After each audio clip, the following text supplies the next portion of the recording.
Boa noite. Graça e paz, povo de Deus.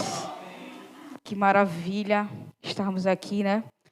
Segundo dia, na segunda quinta-feira, né? E Deus já falou muito ao nosso coração e creio que Ele ainda vai continuar falando no meio de nós. E eu quero dizer que todas as vezes que a gente está numa campanha, podem ter certeza que a vitória é certa. Aleluia. É seguro confiar no Senhor. E hoje a gente tem como tema, né, Golias, a tirania da carne. E aí, lá no nosso texto base, lá em 1 Samuel 17, não precisa abrir, porque o versículo, ele é extenso. Mas aí, para a gente não tomar tanto tempo, a gente vai acompanhando e vai vendo aquilo que o Senhor quer falar ao nosso coração. E eu queria deixar para que vocês pudessem meditar em casa, né?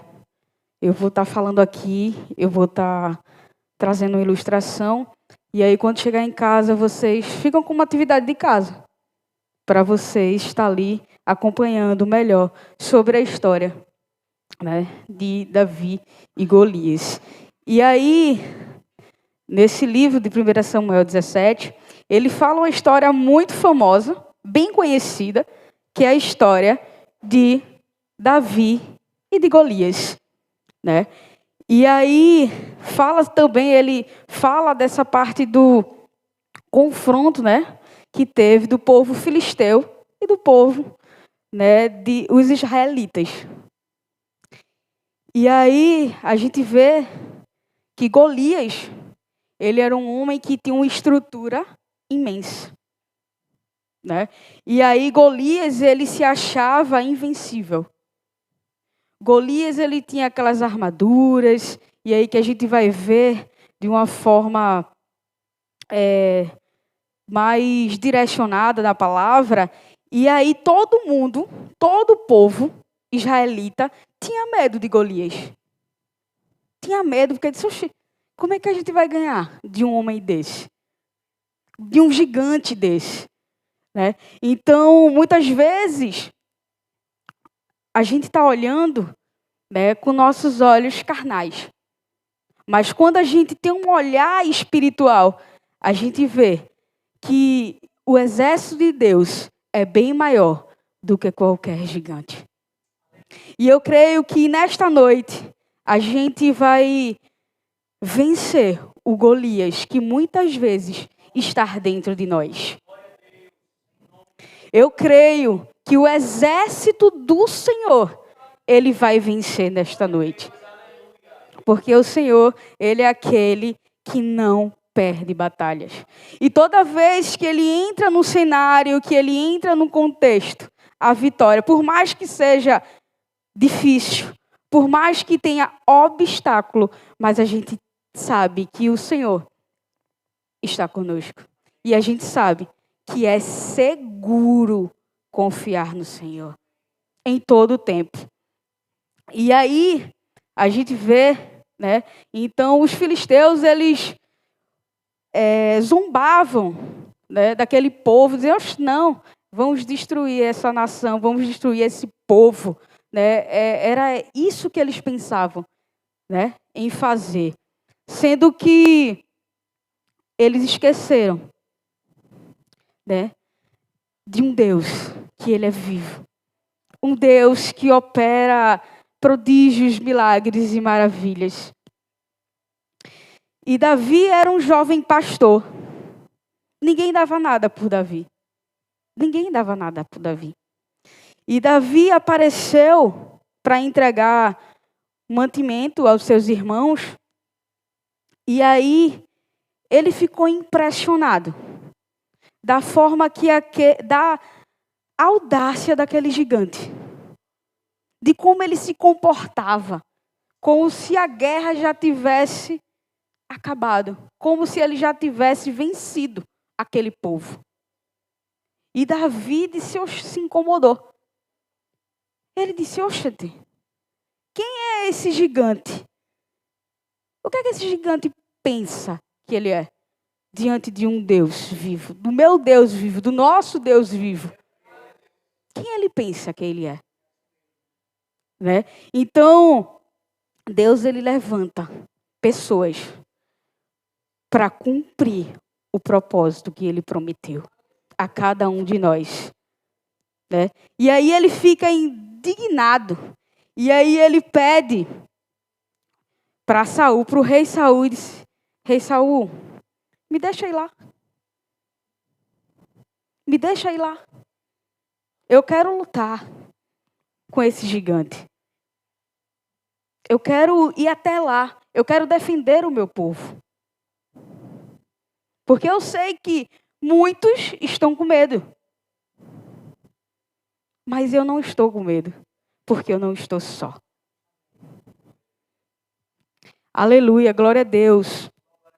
E aí, eu pude ver em alguns dados, fiz uma pesquisa e 73% dos cristãos caem na tentação por subestimar a carne. Então, muitas vezes, os cristãos se acham: eu sou super crente, eu não caio não, viu? Eu sou fera, eu sou invencível. Tem um pensamento de Golias. Muitos cristãos são o próprio Golias. Porque se acha: não, eu não vou cair, nada. Aparecem situações e o Espírito Santo de Deus, ele sempre nos alerta. E muitas vezes a gente realmente precisa fugir. A gente precisa fugir, resistir ao diabo. Só dessa forma ele fugirá de vós. Então, se eu sei que eu vou cair aqui, que o Espírito Santo, ele nos norteia, eu traço uma outra rota. Eu crio uma outra estratégia, como Davi fez. Davi, ele teve uma estratégia para ganhar dos gigantes. Talvez se estivesse no ringue, a gente olhando e dizer: não, o que é que Davi está fazendo ali? O que é que Davi está fazendo ali? O gigante vai matar ele só com um sopro. É dessa forma. Mas o Senhor estava com ele. E quando a gente confia no Senhor, e quando a gente sabe que Ele está conosco, a gente não tem medo. A gente não tem medo. Na verdade, o medo se torna ousadia. A fé e a obediência na palavra fez com que Davi, ele vencesse aquele gigante. E aí, qual era o perfil de Golias? Né? Então, Golias, ele tinha 2,90 metros. Imagine um gigante de 2,90 metros. Ele usava aquelas armaduras pesadas, que era de 125 quilos ali, ó, aquele peso. E aí a gente vai entrar na palavra. Eu queria que a gente pudesse abrir em 1 Samuel, que vai falar sobre as armaduras, sobre o símbolo, né? 1 Samuel, capítulo 17, o versículo 4 ao 7. Amém? Que fala o seguinte: saiu um guerreiro do acampamento dos filisteus, cujo nome era Golias, de Gade, que tinha 6 covados e 1 palmo de altura.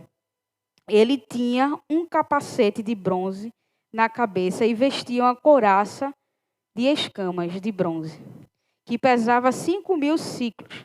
Também usava caneleiras de bronze e um dardo de bronze nas costas. A haste da sua lança parecia com o eixo de um tear, e a ponta da sua lança pesava 600 siclos de ferro. Seu escudeiro ia à sua frente. Ou seja, será que Golias, ele estava protegido com aquelas armaduras todinhas? A gente olhando, será que ele estava bem protegido? Com aquelas armas, com aqueles equipamentos todinhos que ele vestia, né? Então, por isso que talvez ele se achasse. E muitas vezes a gente acha que a gente tem tudo. E muitas vezes, num instante, a gente pode não ter nada. Por um instante, a gente pode dizer, não, eu acho que vai ser assim. E os planos de Deus mudam totalmente. E você, nossa, como é que pode ser isso? E aí eu também queria que a gente abrisse lá no livro de 1 Coríntios, capítulo 10, versículo 12.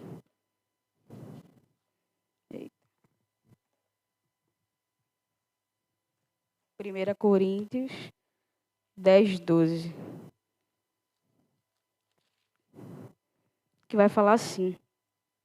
Assim, aquele que pensa estar em pé, cuidado para que não caia. Aleluia. E o apóstolo Paulo, ele adverte, né? Nessa passagem, ele alerta todos os cristãos para não se tornarem presunçosos. Para não confiar na força do seu próprio braço. É dessa forma que ele está falando. A gente precisa, cada dia mais, mergulhar no Senhor. Nas águas profundas do Senhor. Precisamos todos os dias orar. Precisamos todos os dias ter momentos com Deus. Porque Davi, ele tinha momentos com Deus. Davi, ele é um pastor de ovelhas. Ele já lutou com o urso, ele já passou por tanto processo com Deus. E aí, por isso que Deus escolheu ele. Pelo fato da mente dele, do pensamento dele, do coração dele, estava tudo voltado e alinhado com Cristo. Tudo estava alinhado. E aí, Davi teve estratégias. Eu queria que a gente também abrisse novamente para falar sobre o fato da gente fugir das coisas, da imoralidade, daquilo que dá vazão à carne. Queria que a gente abrisse 1 Coríntios 6, 18.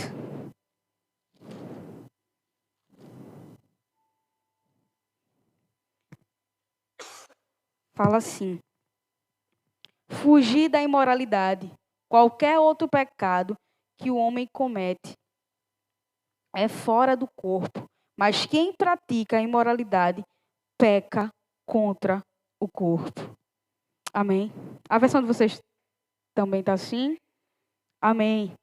E esse texto, né, enfatiza a gravidade da imoralidade sexual. O quanto existe várias pessoas afogados nessas práticas. E muitos deles são cristãos. São cristãos e estão ali. E afeta totalmente o nosso corpo. E o nosso corpo, ele é templo e morada do Espírito Santo de Deus. E o Senhor nos diz, o que é que a gente tem feito com o nosso corpo? Será que é para glorificar ao Senhor? Ou será que é para agir pelas nossas próprias vontades, os nossos próprios desejos? Como é que a gente tem cuidado do templo, do nosso corpo, que pertence ao Senhor? Como é que a gente vai devolver esse corpo para o Senhor? Amém? E será que a imoralidade sexual, né, só ela é problema, que gera problema através do nosso corpo? Será que é o nosso corpo? Será que só afeta o nosso corpo quando a gente utiliza ele? Não apenas o nosso corpo, mas muitas vezes a gente acaba tendo consequências. Consequências não só físicas. Muitas vezes, consequências emocionais. Muitas vezes, a nossa saúde mental. E isso começa a nos paralisar. Isso faz com que a gente se afaste de Deus. Porque, na verdade, Deus nunca vai se afastar de nós. Mas é a gente que se afasta dele. E muitas vezes a gente encontra na fornicação, no adultério. Eu acho que são os dois exemplos na Bíblia que são mais mencionados. Mas a gente sabe, a partir do momento que a gente se deita com várias pessoas, a gente acaba também mexendo no nosso psicológico. Muitas vezes, se a gente não se relaciona com alguém com o objetivo de casar, de construir uma família, a gente está enganando a si mesmo. A gente está enganando a si mesmo. Então, tem várias outras consequências. Que tudo começa por conta da imoralidade sexual. E às vezes a gente diz, não, eu só vou fazer dessa vez. Não vou fazer mais. Mas é só uma vez. Mas é tão prazeroso. E aí um abismo vai chamando outro abismo. E de repente, muitas vezes, nos encontramos num poço. E a gente quer sair desse poço. Mas ainda há esperança, né? Aleluia, glória a Deus. E aí, agora, vamos abrir lá em Mateus, capítulo 17.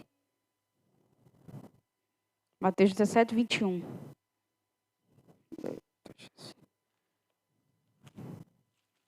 Aleluia, glória a Deus. Amém. 17, 21.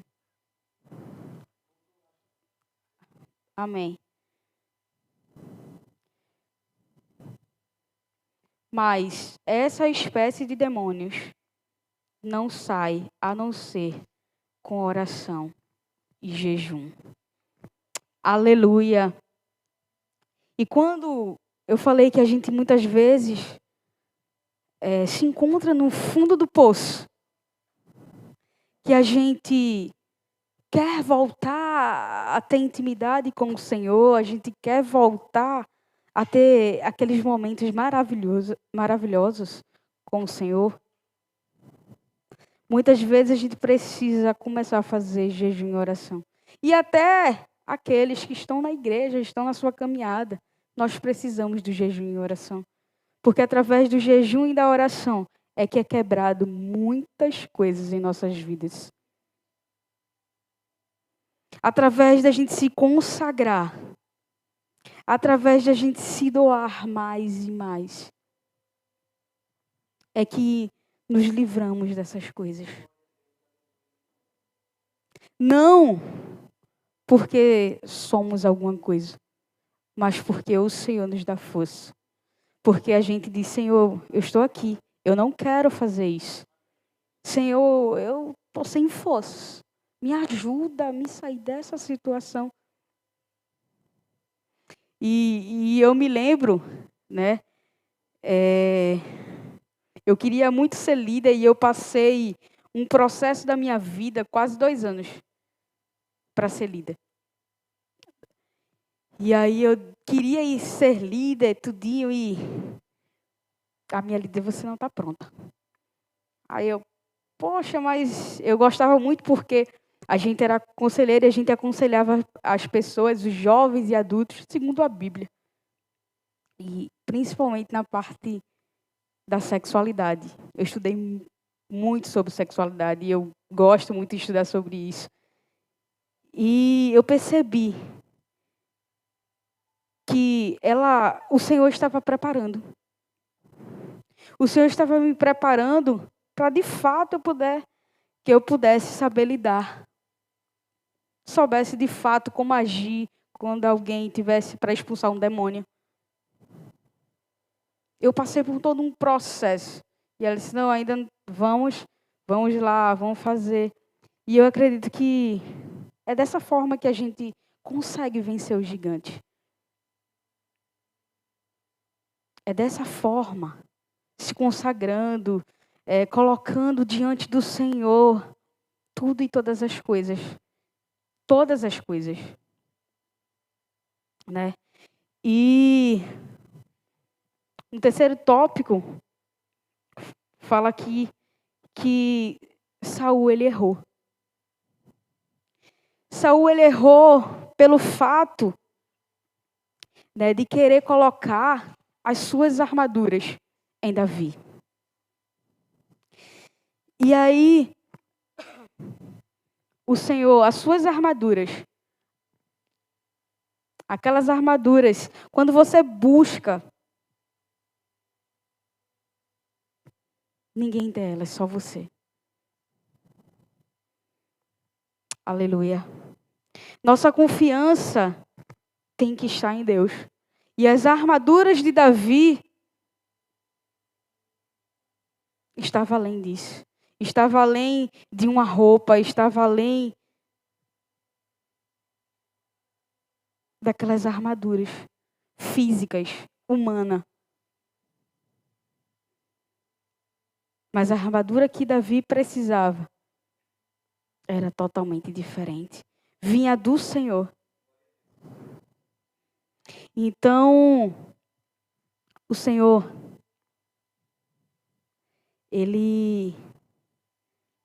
o que Ele tem para nós é para que a gente possa usar para glorificar o nome dEle.